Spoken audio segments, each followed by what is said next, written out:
Mesdames, Messieurs, bonsoir, merci de votre fidélité et bienvenue au cœur du mystère. Ce soir, nous parlerons des principes et des lois et nous dirons pourquoi est-ce que les principes sont si importants dans la spiritualité et dans l'ésotérisme. Et cela, nous le dirons avec notre expert du jour et dans un instant, nous allons lui donner la parole et nous suivrons ses explications. Bonsoir. Bonsoir, mon frère Privé. Vous êtes kabbaliste et instructeur spirituel. Oui. Merci d'être au cœur du mystère. Merci, c'est tout l'honneur pour moi, pour l'invitation. Merci Blaise Boglénon. Alors Blaise, qu'est-ce que c'est que le principe et la loi dans la perspective ésotérique et spirituelle? Et les lois et les principes sont véritablement le sous-bassement de toute chose. Et quand on parle de loi, quand on parle de principe, on parle d'abord de délimitation. À n'importe quelle chose que vous voulez faire dans la vie, vous devez délimiter un champ, un espace. Et vous voyez que si vous ne délimitez pas votre champ d'action, il vous sera difficile d'évoluer. Alors les principes, les lois constituent donc la délimitation, n'est-ce pas, donc de la vie. Les lois, les principes sont donc des aptitudes, les moyens qui permettent, n'est-ce pas, donc de rendre la vie dynamique. Et ce qui fait que, parce que nous sommes en train de parler de la vie, donc il y a, les lois sont partout, les principes sont partout.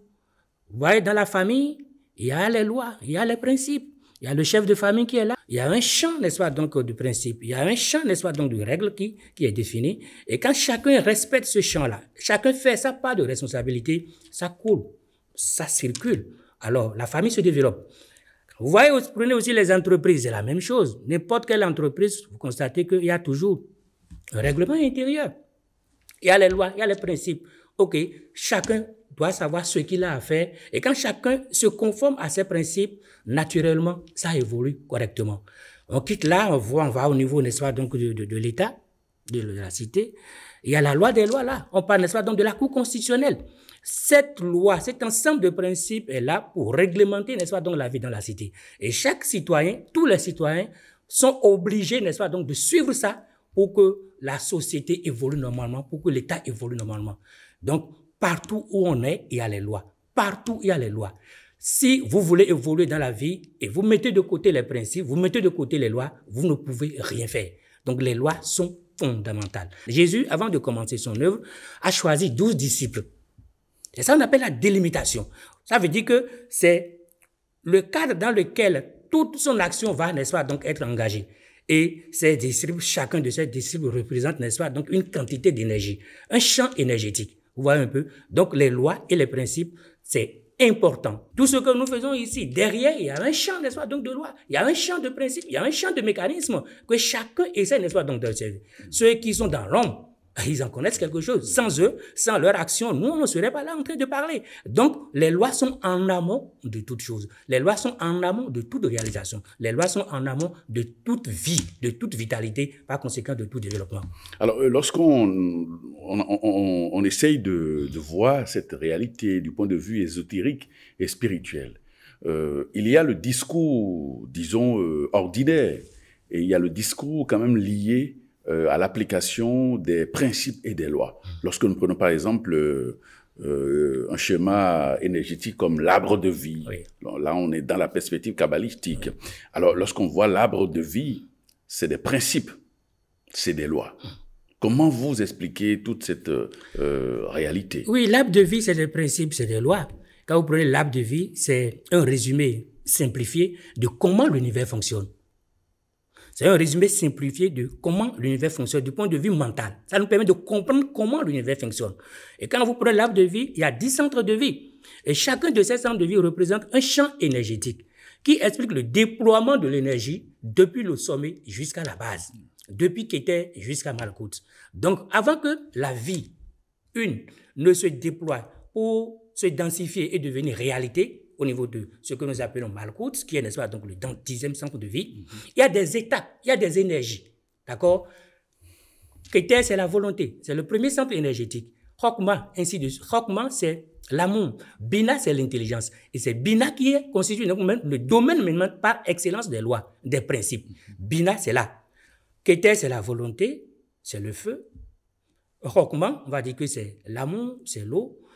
Bina, c'est l'air, c'est l'élément air. Et c'est au niveau de Bina qu'il y a, n'est-ce pas, donc les lois, les principes. Certains vont vous parler, n'est-ce pas, donc les seigneurs akashiques, c'est à ce niveau qu'ils sont logiques. Oui, les seigneurs, donc, les 24 seigneurs, les 24 vieillards. Les 24 vieillards du trône de l'Apocalypse. Et vous voyez, c'est à partir de Bina que toute la vie s'est déployée. C'est Bina qui s'est sacrifié pour qu'on ait les 7 séphirotes, les 7 centres d'énergie inférieurs. Oui. Et là, vous vous rappelez de cette fameuse histoire, de cette fameuse guerre dont il est question dans la Bible. Cette guerre qui a éclaté dans le ciel, Lucifer d'un côté et le camp de Dieu, gouverné par l'archange Michael. Oui. Parce qu'il était question que les hiérarchies qui sont là réduisent leur luminosité, leur taux de lumière, s'obscurcissent, fassent un travail de grand sacrifice pour que la vie puisse continuer à un niveau beaucoup plus inférieur jusqu'à se densifier. Parce que là, la lumière est trop grande.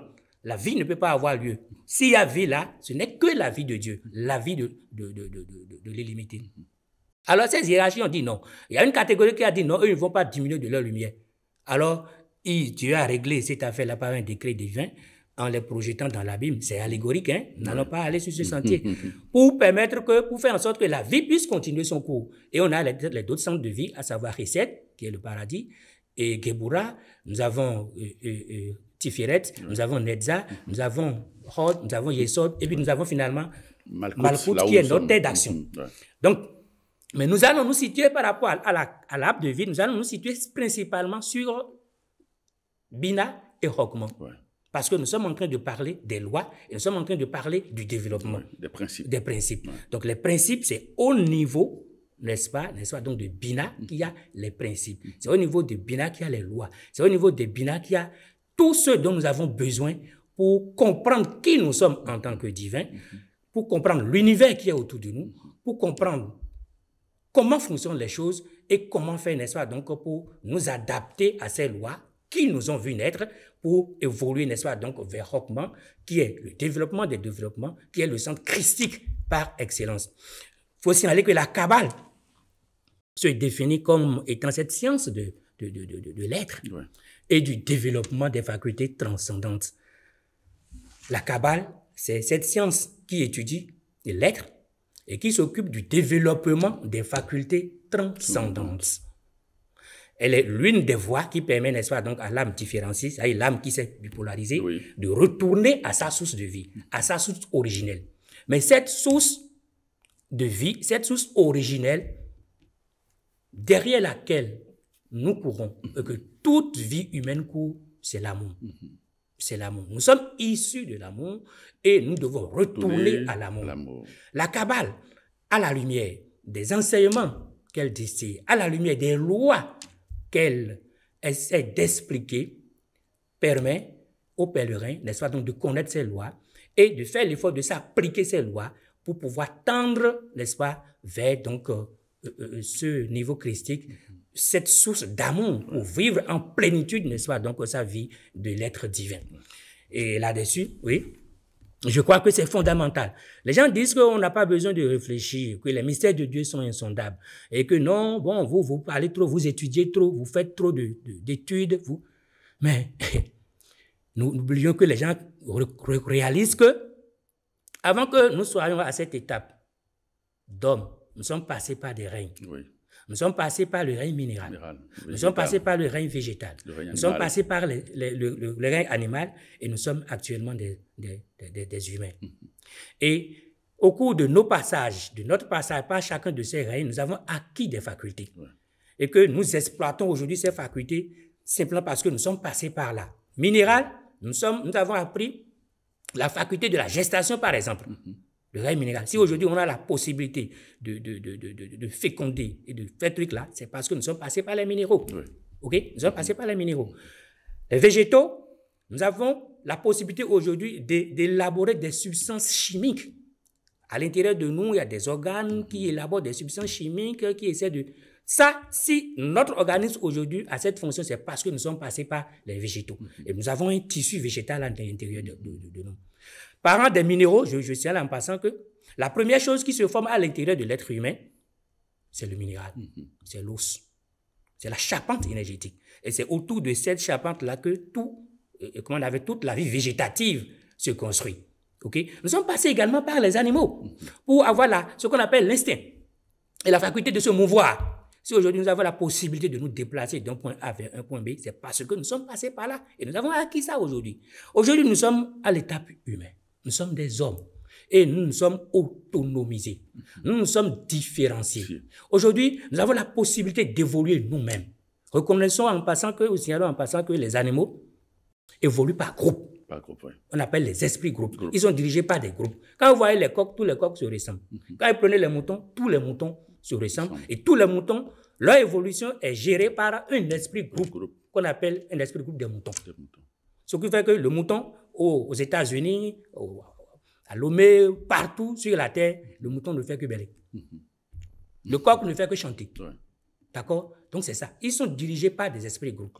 Ils ne sont pas encore autonomisés. Ils ne sont pas encore individualisés. L'individualisation se fait à partir de l'être humain. Donc à cette étape, le travail que nous avons à faire, parce que c'est à cette étape que nous avons acquis la faculté de penser. C'est à cette étape que nous avons acquis l'étape humaine. L'étape humaine. Voilà. Donc c'est le mental qui nous diffère des autres règnes, notamment de l'animal. Mais les gens refusent d'utiliser ce mental-là pour comprendre qui ils sont, pour comprendre le monde qu'il y a autour d'eux et pour savoir comment fonctionner dans ce monde-là. Pour comprendre la loi qui fait que tout est stable autour d'eux. Et ils sont venus dedans, ils vont repartir. Et je dis qu'ils veuillent ou non, ils en arriveront là. Parce que notre mission humaine aujourd'hui, de tous les hommes, c'est de comprendre comment le monde fonctionne.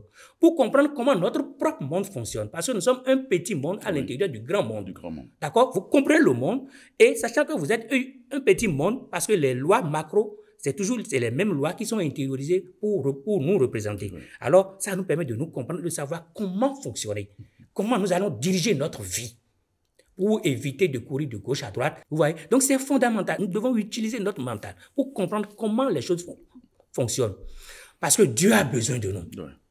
Il a besoin qu'à un moment donné, nous-mêmes, nous déployons toute notre divinité et en ce temps-là, il pourra nous affecter, n'est-ce pas, donc des parties que nous allons diriger, comme lui-même il est en train de diriger cet univers. Oui. C'est le but, ça. Mais ça, il faut être prêt. Ouais. Mais pour être prêt, il faut étudier. Pour être prêt, il faut comprendre les lois. Il faut travailler. Il faut comprendre les principes. Donc, c'est un peu ça.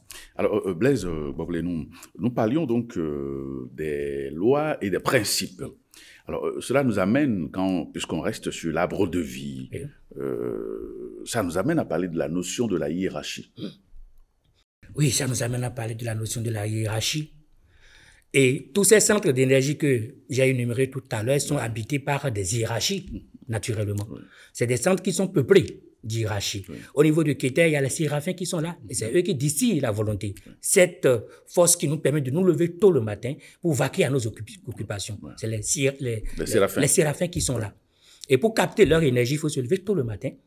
Nos ancêtres ont l'habitude de dire que... Au lever du soleil. Oui. Donc, mais ils font ça, nous sommes. Et pour dire que tôt le matin, au lever du soleil, il y a certaines hiérarchies qui mettent à la disposition de l'humanité, de l'univers, de l'énergie, de la force.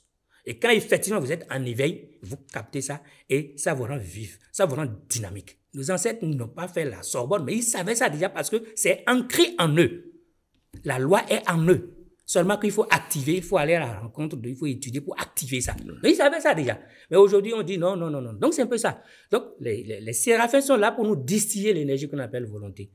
Roquement, nous avons les chérubins qui sont là pour nous donner l'énergie qu'on appelle la grâce divine. D'accord? Pour nous donner l'amour universel. La sagesse. Et parlant des roquements, c'est la grâce qui est là. La grâce. La providence qui est là. Et effectivement, lorsque la volonté est mise en branle, lorsque vous déclenchez votre champ de volonté, automatiquement, le second centre de vie qui est Roquement se met en branle, pour mettre à votre disposition les moyens dont vous aurez besoin pour l'exécution, n'est-ce pas, donc de votre volonté. C'est une loi, c'est un principe. Mais si vous ne démarrez pas votre volonté, le second centre-là ne marche pas. Ça ne s'active pas. Ça ne s'active pas. Jésus a parlé de ce principe subtilement en disant que si mon Père ne bouge pas, moi le Fils, je ne bouge pas. Si mon Père ne bouge pas, moi le Fils, je ne bouge pas. Le Père, c'est qui est la volonté. Donc si vous n'activez pas la volonté, le Fils le Christ, il n'est pas activé. Donc, quelqu'un qui n'a aucune volonté ne peut pas s'attendre à une opportunité, ne peut pas s'attendre à une grâce, quelque grâce que ce soit. Donc, c'est un peu ça. Et puis, le troisième centre, qui est Bina, c'est le champ, c'est l'espace dans lequel on doit faire l'expérience de vie. Oui, la volonté est là, d'accord. Ok, vous avez les moyens, mais vous devez respecter un champ. Tout est utile, mais tout n'est pas permis.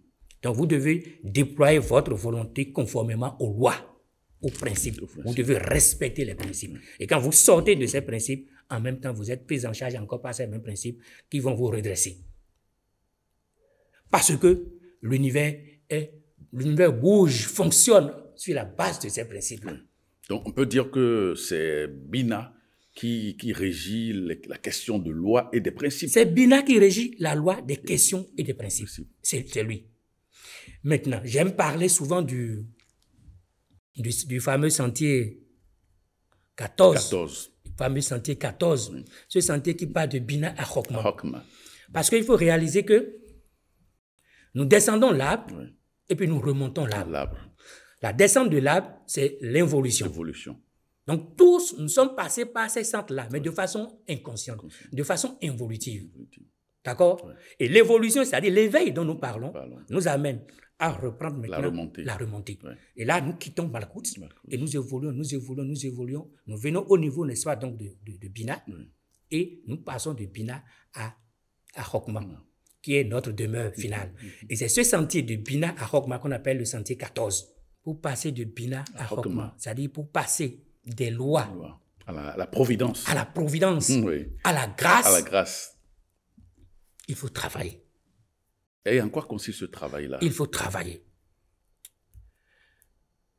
Si vous ne passez pas par Bina, vous ne pouvez pas aller à Hokma. Nous sommes en train de monter. Nous sommes en train de parler de l'évolution. Parce que c'est de ça qu'il s'agit. Et tout ce que nous distillons comme enseignement, toutes les informations que nous mettons à la disposition de ceux qui nous suivent, ouais, l'objectif, c'est qu'ils puissent se lever, qu'ils puissent cesser de descendre dans les profondeurs, qu'ils puissent cesser avec l'involution inconsciente, ouais, qu'ils puissent s'éveiller. Les lois sont là pour nous permettre d'aller à Hokma. Ça veut dire quand vous arrivez au niveau de Bina, si vous n'êtes pas prêt pour respecter les desiderata de Bina, si vous n'êtes pas prêt pour vous conformer au principe de Bina, vous ne pouvez pas bénéficier de la grâce de Hokma. C'est ce que ça veut dire. Vous ne pouvez pas bénéficier de la grâce de Hokma. Donc Bina d'abord, les lois d'abord, et puis la grâce après. Il y en a qui disent, oh, on n'a pas besoin d'être si intransigeant envers soi, on n'a pas besoin de respecter tant de principes, on n'a pas besoin de respecter, d'étudier si tant, on n'a pas. Mais tant qu'ils ne vont pas comprendre certaines choses de façon consciente et mettre en pratique de façon consciente ces choses et vivre de façon consciente ces choses, il leur sera difficile de bénéficier donc de la grâce de Hokma. Il leur sera difficile d'atterrir, de retourner à leur origine qui est Hokma, qui est la source christique, le centre christique par excellence. Nous trouvons normal que les choses fonctionnent normalement dans la vie pratique. Vous voyez quelqu'un qui va à l'hôpital, on lui fait une ordonnance, il va acheter le médicament, il ouvre la boîte, il y a une ordonnance dedans, il y a une notice dedans. On lit et on nous dit, voilà comment le médicament doit être utilisé. D'accord? Ça, on trouve ça normal. Ok. Voilà quelqu'un qui sait que quand il vient dans un feu tricolore, il a besoin de jeter un coup d'œil pour voir comment les feux sont allumés. Si c'est le rouge, il est obligé d'attendre que le vert soit là avant de... Et tout ça, c'est des lois. On trouve que c'est normal. Mais comment se fait-il qu'on accepte tout ça? Mais on dit que dans le développement intrinsèque de l'être humain, et qu'il n'y aurait pas une certaine notice qu'on doit pouvoir respecter pour, n'est-ce pas, donc atterrir à d'où est-ce que l'on est venu. Et quand vous parlez donc de ces principes, les gens disent non, que ce n'est pas la peine et que ils préfèrent la voie de la facilité. Ils préfèrent la voie de la facilité. Mais la facilité nous conduit toujours dans le décor. La facilité nous conduit toujours dans le décor. Parce qu'ils trouvent que c'est dur. Mais c'est dur. Mais il faut ce sacrifice-là. Parce que s'il n'y a pas de sacrifice, il n'y a pas de providence. Il n'y a pas d'évolution. La clé de l'évolution, c'est le sacrifice. La clé du développement, c'est le sacrifice. Mais les gens ne veulent pas se sacrifier. Les gens ne veulent pas étudier. Les gens ne veulent pas s'appliquer à eux-mêmes les principes. Il y en a qui disent simplement que, OK, faites ce que je dis, mais ne faites pas ce que je fais. Parce que c'est difficile. Et oui, c'est difficile. Par conséquent, c'est facile d'énoncer les principes et demander aux autres de respecter. Mais soit on ne veut faire aucun effort. Mais vous pouvez être un beau théoricien, mais ça va s'arrêter là. Même vous-même, qui vous prétendez être guide et qui ne faites pas l'effort d'appliquer les principes, vous ne faites du tort à personne, vous faites du tort à vous-même. Et non seulement vous allez conduire les autres dans le décor, mais vous aurez à la fin de votre vie une lourde charge karmique à supporter. Parce que vous êtes en train d'induire les autres en erreur en leur disant « Faites ce que je dis, mais ne faites pas ce que vous devez donner l'exemple. » Aujourd'hui, l'instruction doit pouvoir se faire par l'exemple.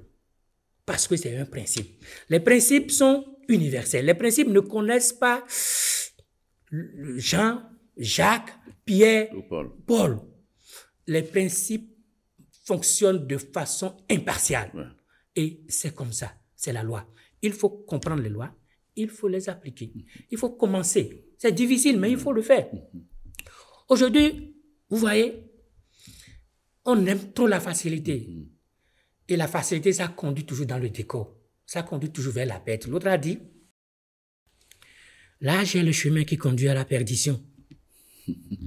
L'âge est le chemin qui conduit à la perdition.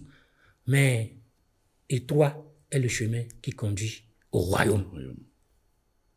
Et ça, il est en train de parler donc de la porte étroite. La porte étroite. Et là, il a encore dit, il sera difficile à un homme riche d'entrer dans le royaume des cieux qu'à un chameau de passer par le trou d'une aiguille. Oui. En attendant de revenir à la porte étroite, parlons, nous sommes sur le sentier 14. Donc, le sentier de Bina à Hokma. Donc, ce sentier est fondamental. Nous devons passer par là. Ouais. Nous devons passer par là. Nous devons assumer les lois de Bina avant d'aller à Hokma, qui est le sentier de la grâce. Alors, donc, quel est les le lois génie? d'abord. Oui, les lois d'abord. Et puis la grâce plus après, tard. la grâce plus tard. Ouais. Mais il n'y a pas l'un avant l'autre. Très bien. Alors, quel est le génie gardien de ce sentier 14? Oui, heureusement que Dieu, il nous facilite toujours les choses. Ouais. Parce que sur chaque sentier, les sentiers, c'est les champs d'expérimentation. Ouais. Et les expériences que nous devons faire pour quitter donc la loi pour aller à la grâce. Il y a un génie qui est là, qui peut nous aider. Et c'est le génie numéro 17. La Kabbale l'appelle Laovia. Dieu admirable. D'accord? Oui. Laovia est là pour nous aider, pour nous donner l'illumination qu'il faut sur la dynamique de l'évolution. Oui. Laovia nous permet d'avoir accès aux lois de l'univers, mais d'une façon intuitive. Laovia nous donne la connaissance immédiate. La connaissance intuitive. C'est que vous connaissez de façon intuitive et vous savez ce que vous avez à faire. Peut-être sans démonstration. C'est ce que Laovia fait. C'est sa force, ça.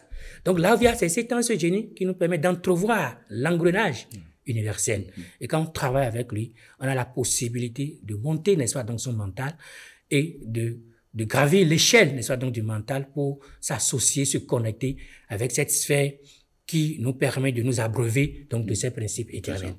Et quels sont donc les domaines d'intervention de Laovia, Dieu admirable? Eh oui, Laovia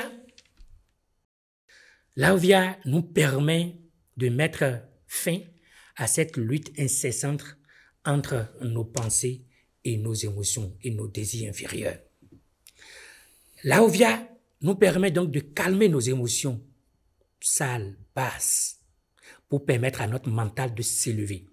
Parce que il y a cette lutte incessante entre notre moi inférieur et notre moi supérieur.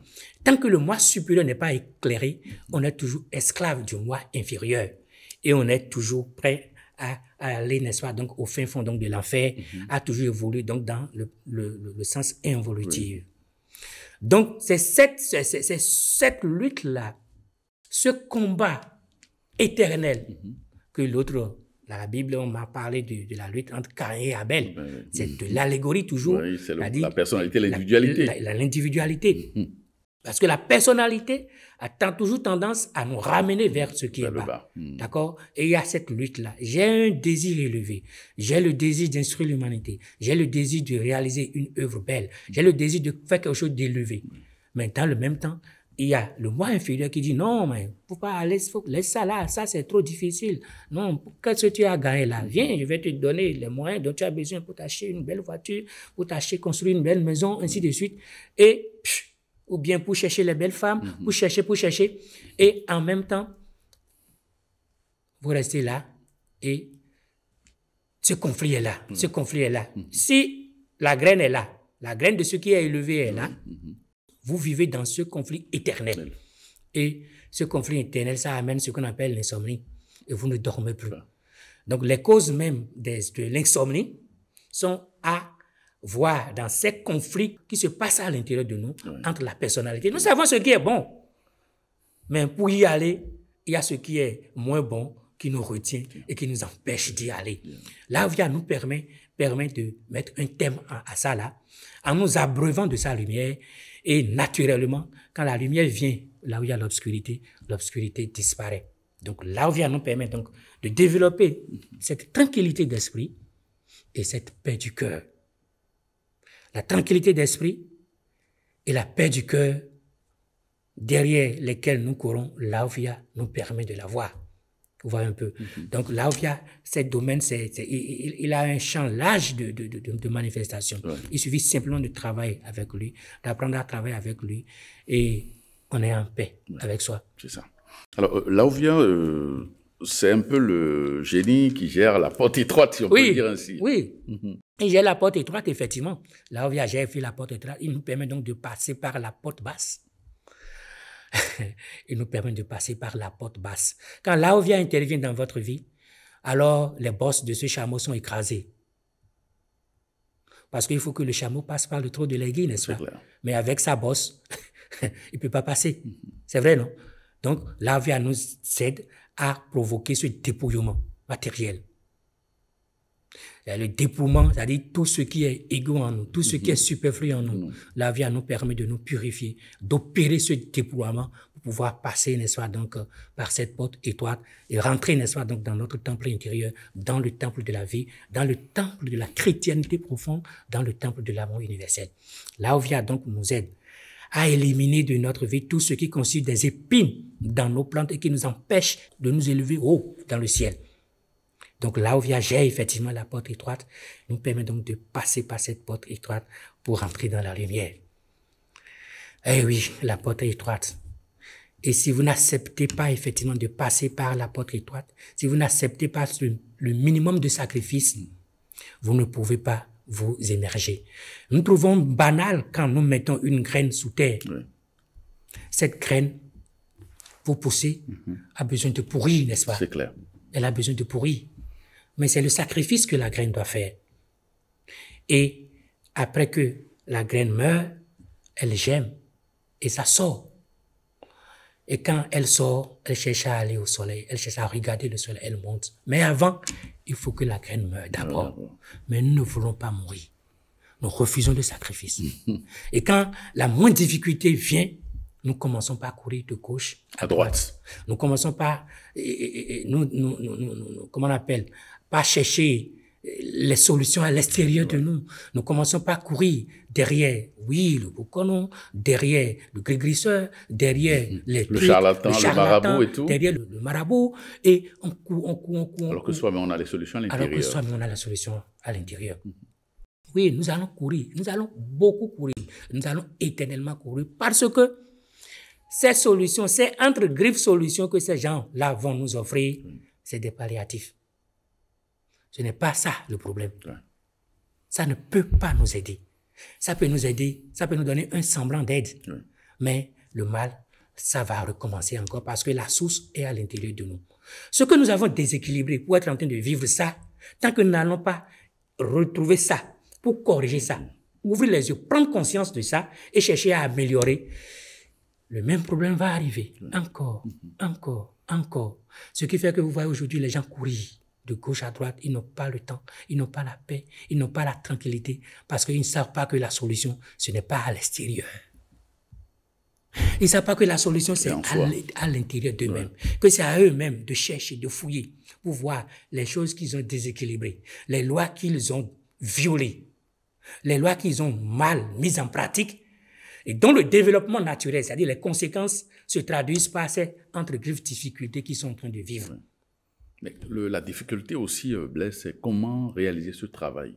Tout le monde n'a pas les outils appropriés pour rechercher à l'intérieur de lui ou de soi les vraies clés qu'il faut pour vivre. Oui, ces vraies clés, c'est ça que déjà vous permettez à vos auditeurs d'avoir sur cette émission.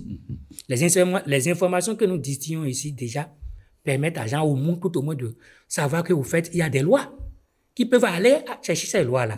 Au fait, on trouve naturel, par exemple, de manger. Et quand on finit de manger, on doit aller à la selle. OK?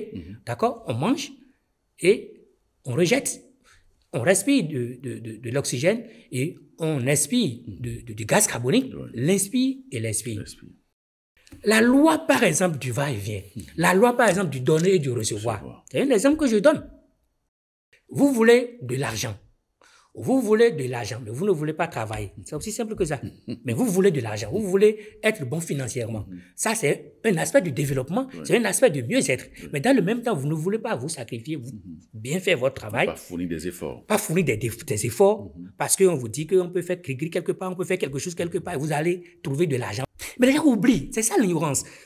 Quand on parle de mamie,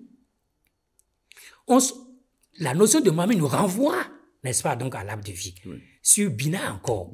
Parce qu'il s'agit de l'élément air. Le serpent, ce n'est pas un serpent. Le reptile que nous prenons, ce n'est pas ça. Le serpent, c'est l'élément air, non? Mais l'air, c'est les lois. L'air, c'est les lois. L'air, c'est les principes. Ce qui veut dire que quand on vous demande d'aller faire sacrifice pour mamie, ça veut dire simplement qu'on est en train de vous demander d'aller chercher à vous harmoniser avec la loi. Les principes que vous avez déroutés, que vous avez mal distillés, mal utilisés, et qui vous ont mis dans ces conditions de pauvreté extrême, allez chercher. Et le Bokon nous avertit, c'est que quand il reçoit le consultant, il doit lui dire que, OK, tu as fait tant de mauvais, tu as fait tant de mauvais, tu as fait tant de mauvais, tu as fait tant de mauvais. Va, corrige ces choses, ne reprends plus ces erreurs. S'il est éclairé, et là, il aura rendu service à son consultant. Mais quand il dit non, du coup, fais tel sacrifice, c'est tel sorcier qui t'embête, c'est tel autre qui t'embête, mais c'est fini, il t'a foutu en l'air. Donc, mamie, là, tout le monde, c'est trop facile. Donc, la notion de mamie, l'histoire de mamie, c'est l'air. Et l'air, c'est les lois, c'est les principes, et c'est bien encore. Donc, on doit chercher comment soi-même on est construit, comment soi-même on est bâti. J'ai donné plein d'exemples tout à l'heure. C'est simple, non? C'est simple. Quand je veux, avant de venir ici, dans ma voiture, j'ai vérifié s'il y a du carburant dedans. Et je mets du carburant dedans. Et s'il n'y a pas de carburant, la voiture ne peut pas démarrer. Non. Ma moto, s'il n'y a pas de carburant dedans, la moto ne peut pas démarrer. Non. Mais l'homme que je suis, ça aussi, ça répond à des normes, à des principes. Si je veux grandir spirituellement, si je veux je veux m'émanciper spirituellement, je veux m'émanciper matériellement, il y a des choses que je dois respecter. Il faut qu'ils aillent chercher. Les écoles de sagesse pullulent un peu partout aujourd'hui. Il faut qu'ils aillent étudier pour comprendre. Mais ce n'est pas ça leur problème. Leur problème, c'est le sacrifice qu'ils doivent faire pour mettre en pratique ces principes. Ça, ils trouvent difficile. La foi, c'est le dogmatisme pur. Je ne dis pas que la foi est mauvaise, non. La foi nous permet effectivement d'atteindre des dimensions que, avec le mental, nous ne pouvons pas atteindre, d'accord. Mais il faut que la foi soit appuyée par la connaissance. La foi a besoin d'être éclairée par la connaissance. Là, je sais, et je sais que je sais. Ce qu'on me dit de faire, je le fais en toute clarté, en toute connaissance de cause. C'est ce que la connaissance vient de faire. Donc, nous avons besoin, pour être un homme équilibré, de marcher sur, n'est-ce pas, donc les deux piliers. Le pilier, donc, de la foi et le pilier, n'est-ce pas, donc de la loi, le pilier de la connaissance. On a besoin des deux. Et c'est ça qui fait, n'est-ce pas, donc les trois piliers de l'arbre de vie, c'est-à-dire le pilier de la gauche, qui est le pilier de la connaissance, dont le sommet donc est Bina, dont nous parlons. Le pilier de la droite, c'est ça qui est la foi. Le sommet, donc, c'est Rockman. Mais on a besoin des deux. C'est ça qui donne naissance au pilier central. Oui, l'équilibre. L'équilibre. Et pour l'équilibre, on a besoin donc des deux. Pour être équilibré, pour nous positionner sur la colonne du centre et nous positionner au niveau du centre de l'arbre de vie. Pour développer notre conscience, notre tiférate intérieur, on a besoin des deux. Mais pas un autre et laisser un autre. Là également, je titille ceux qui se font passer comme des instructeurs, mais qui disent qu'ils ne font rien du domaine de la foi. Non. On a besoin de la foi. Et c'est ça la différence entre la transcendance et tous les autres mouvements. À la transcendance, nous travaillons et sur la connaissance, sur les rites, n'est-ce pas, donc de la colonne de gauche. Nous travaillons aussi sur les rites de la colonne de droite et nous travaillons essentiellement, n'est-ce pas, donc sur la colonne du centre. Parce que l'oiseau a besoin de mouvoir simultanément ses deux ailes pour aller loin dans le ciel. C'est très important. La foi, elle est nécessaire, mais la connaissance aussi est nécessaire. D'accord? L'humanité, aujourd'hui, a besoin de ces deux piliers pour que le serpent puisse véritablement avaler sa queue. Merci beaucoup. Alors, Blaise, on a parlé donc des principes. On va retourner à Bina et nous allons essayer de parler de ces fameuses 50 portes de Bina. Oui, les 50 portes de Bina. Les 50 portes de Bina, c'est rien d'autre que l'enseignement distillé. Parce qu'au niveau de chaque centre de vie, il y a encore l'arbre de vie. Vous comprenez un peu? Oui. Au niveau de chaque centre de vie, il y a l'arbre de vie. Donc, au niveau de Bina, il y a tout un arbre de vie là. Donc, il y a encore les 10 niveaux, les 10 niveaux de connaissance. Vous comprenez? Les 10 niveaux de connaissance que vous devez avoir au niveau de Bina. Alors, vous voyez, quand vous faites 10 fois 5, ça fait 50. Ça fait 50. Ouais. C'est pour ça qu'on parle donc de 50 portes de Bina. Vous voyez un peu. Donc, c'est fondamental. Et on parle des 50 vieillards. Vous voyez, c'est les hiérarchies qui nous permettent d'ouvrir notre mental pour avoir accès à ces enseignements-là. Mais aujourd'hui, ce n'est plus caché.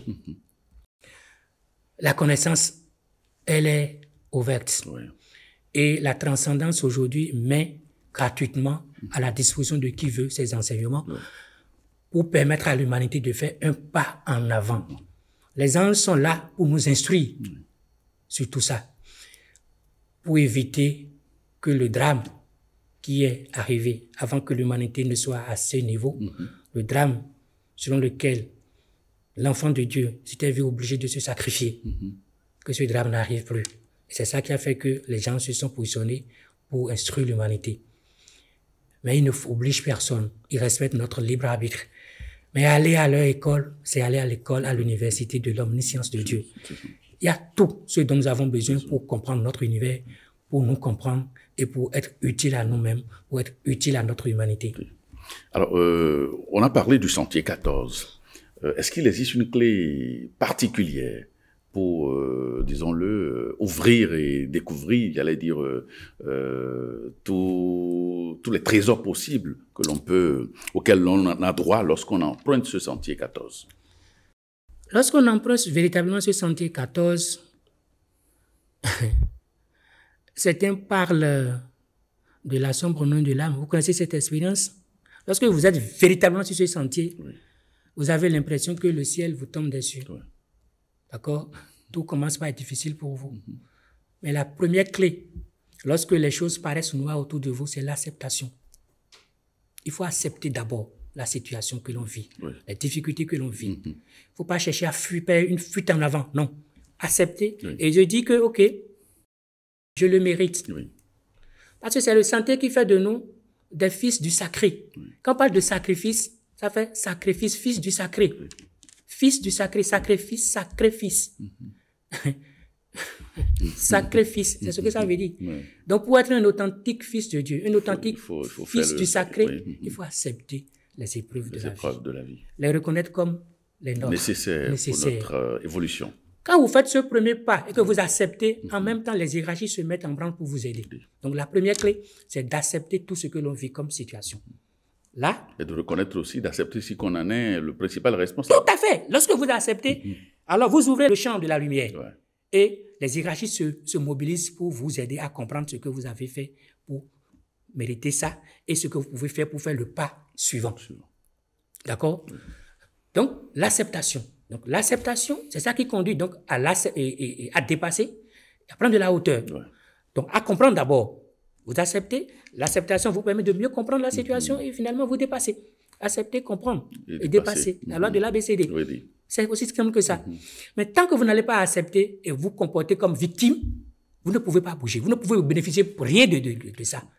Mais quand vous voyez notre humanité aujourd'hui, c'est ça. On refuse toujours les choses. L'autre clé, c'est travailler avec l'AOVIA. Oui. C'est ce génie-là, le Ce génie 17. génie 17 là. Demander à l'AOVIA de nous connecter avec notre mental supérieur pour nous aider à visualiser tout ce que nous pouvons faire pour être en harmonie avec nous-mêmes. C'est aussi simple ça, comme on parle à son papa, à un frère, l'AOVIA, ok, aide-moi à comprendre ce que je dois faire pour être utile à moi-même, pour être utile à mon environnement, pour être utile à l'humanité. Aide-moi à comprendre, à ouvrir les yeux sur l'état de mon existence et à pouvoir les corriger. Aussi simple que ça. Le travail avec les gens, c'est de la facilité. Peut-être que c'est simple que les gens n'aiment pas. Les gens aiment ce qui est compliqué. Difficile. Bracadabra, des trucs comme ça là. Mais quand c'est comme ça, ce qui est la vraie magie, c'est dans la simplicité. Donc on peut déjà commencer par ça. Aide-moi à comprendre ce que j'ai fait pour mériter cette situation. Aide-moi à avoir de la lumière sur ce que je dois corriger pour faire le pas suivant sur la lumière. Aide-moi à être utile pour l'humanité. Quand les gens vont commencer par se poser ces questions, les frontières, les champs de la limitation vont commencer par reculer et la grâce va commencer par faire éruption dans leur vie. Merci. Et les opportunités vont commencer par se créer autour d'eux. Merci Blaise Gboblénou, vous êtes instructeur spirituel et kabbaliste. Merci pour toutes ces informations que vous nous apportez. Merci d'être passé et à très bientôt. Merci. Amis téléspectateurs, vous faites très bien de nous suivre. L'émission touche à sa fin. Merci de votre auguste attention. Bonne soirée chez vous et bonne suite de programme sur la télévision nationale.